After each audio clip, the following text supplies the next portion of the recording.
Rahatsız sonra senetlerin göndermesi yerin, o bir yeri gönderdiler.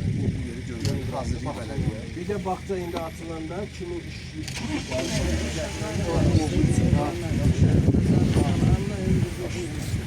Allah size çok sağ olun. Hastaneye de ne bak istesen gel aparat. Sağ olun. Sağ ol. Allah hakkıyla bak. Gelirler babalar.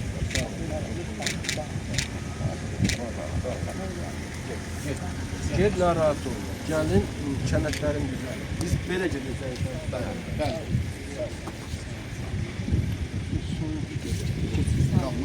Giderdik bir isyan çayını. Sağ ol, gelirim. İnşallah gedim şehitleri ziyaret edeyim. Sen o bundan vacip. Sen de gitme. Biz sen gidip ziyaret edelim. Yaxşı. Sağ ol. Dikkatli ol. Sağ ol. Gedir.